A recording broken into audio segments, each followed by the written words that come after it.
Hey there, welcome back to the channel. In today's tutorial, I'm going to walk you through how to count the total number of checked and unchecked checkboxes in a Google Sheets checklist.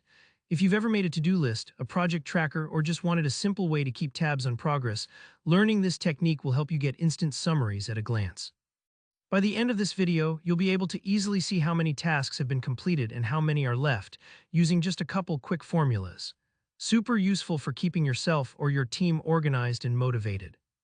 All right, let's get started. First off, let's make sure we're starting on the right foot. If you're already logged into your Gmail, you're in the perfect spot. From anywhere in your Gmail, look over to the top right corner of your screen. You should see a little grid of 9 dots. That's your Google Apps launcher. Give that a click. This little menu gives you access to all sorts of Google tools, and today we're heading into Google Sheets, which looks like a green spreadsheet icon. Go ahead and click on that to open up Google Sheets. Once you're inside a new or existing Google Sheet, let's create some checkboxes for your checklist. Select the cells where you want your checkboxes to go. Let's say, for example, you're tracking 10 tasks in column B from B1 down to B10. With those cells highlighted, head up to the menu at the very top of your screen and click on Insert. A little way down that list, you'll see the option for checkboxes. Give that a click and voila, Google Sheets will instantly turn those cells into interactive checkboxes. You can tick them on and off as you complete tasks. Now here's the really handy part, counting how many tasks you've completed and how many you've got left. Directly below your set of checkboxes or anywhere nearby, click on a blank cell where you want the answer to appear. To count all the boxes you've checked, type in this simple formula, equals COUNTIF B1 B10 true. That range, B1 to B10, should match wherever your checkboxes are.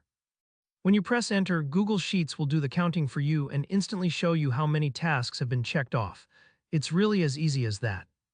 But what if you want to know how many remain? Just below or beside that in another empty cell, type equals COUNTIF B1 B10 false.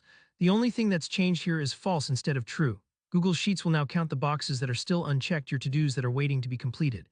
You might have noticed that whenever you tick a box, that number automatically updates. No need to refresh or recalculate anything. If you don't see the number you expect, don't worry. Double-check that your range matches the location of your checkboxes and make sure your formulas are typed correctly. It's totally okay to take a moment and play around with it. Sometimes the smallest details can trip us up, especially if you're new to formulas. And that's all there is to it. Using these COUNTIF formulas, you can quickly track your progress, whether you're organizing tasks, grocery lists, or more complex project steps. I hope this helps add a little bit of automation and motivation to your day. If you found this tutorial helpful, please give it a thumbs up, leave a comment below if you have any questions or need clarification, and don't forget to subscribe for more time-saving Google Sheets tips every week. Thanks for watching, and I'll see you in the next video.